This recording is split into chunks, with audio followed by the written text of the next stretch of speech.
Okay, let's be honest. We've all done it. You're at the store, you want a soda, and you grab the diet version thinking, hey, this is the smart choice, right? The guilt-free one. It just feels healthier. But is it? And that's the big question we're digging into. For so long, we've believed that cutting out sugar in our drinks is a clear win. But what if there's a catch? Especially when it comes to one of the most important organs in your body, your liver. So this brings us to what I'm calling the diet drink dilemma. For years, we've seen these drinks as the perfect way to get that sweet fix without the calories.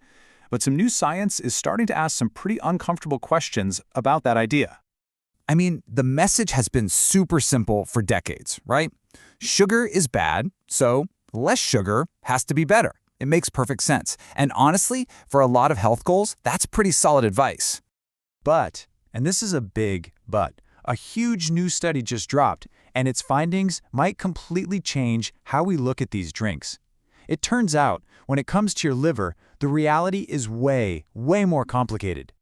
So let's get right into it. Let's unpack the evidence from this massive new liver study. What did the researchers actually find? And, what could it mean for that daily diet soda habit so many of us have?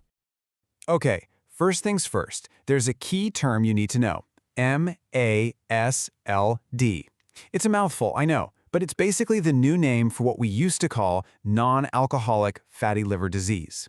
It's just a buildup of fat in the liver, and it's a big deal because it can lead to some serious problems, like heart disease. This is the condition they were looking for. And the reason this study is getting so much attention is its sheer scale. We're not talking about a handful of people here. The researchers dove into data from the UK Biobank looking at, get this, over 100,000 people. That is a massive sample size. And this wasn't just a quick survey. They followed these people, none of whom had liver disease when the study started, for more than 10 years. That kind of long-term tracking is how you start to see the real-world impact of everyday habits, like what you choose to drink. All right, so you've got a huge study that ran for over a decade.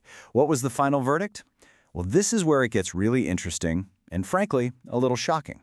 The results pretty much challenge everything we thought we knew about that safe soda swap. So, finding number 1, drinking more than one sugary soda a day was linked to a 50% higher risk of developing that liver disease, MASLD. Okay, not super surprising, right? But check this out. The people drinking the diet beverages, they had a 60% higher risk. You heard that right. The risk was actually higher in the diet soda group. Now that alone is a pretty big bombshell. But believe it or not, that's not even the most stunning part of this study. The researchers went a level deeper, and they looked at something far more serious than just developing the disease. And this is the real headline here. When they looked at the risk of actually dying from a liver-related cause, the results were completely different. For the sugary drinks, they didn't find a significant link. But for the diet drinks, the low and non-sugar ones, they found a significant dose-dependent risk. In plain English, the more diet soda you drank, the higher your risk of dying from liver problems. Just wow. Okay, I know that's a lot to take in, and it's definitely unsettling. But the good news is, the study didn't just point out a problem. It also highlighted a really clear, really simple solution that you can actually act on. So the researchers ran a model. They asked, what would happen if people just made one tiny change? What if they swapped that one daily can of soda, whether it was regular or diet, for a glass of plain old water? And the result of that one simple swap, switching from a daily sugary soda to water, was linked to a nearly 15% reduction in the risk of getting MASLD. That is a pretty powerful payoff for such a small change. And here's the crucial part. The study found that just switching from a regular soda to a diet one, or the other way around, did absolutely nothing. It didn't change the risk. The real benefit only came when you replaced the soda entirely. The key wasn't about the type of sweetener, it was about the drink itself. Water was the real hero. Now, with any single study, especially one that has findings this surprising, we've got to be smart about it. Context is absolutely key.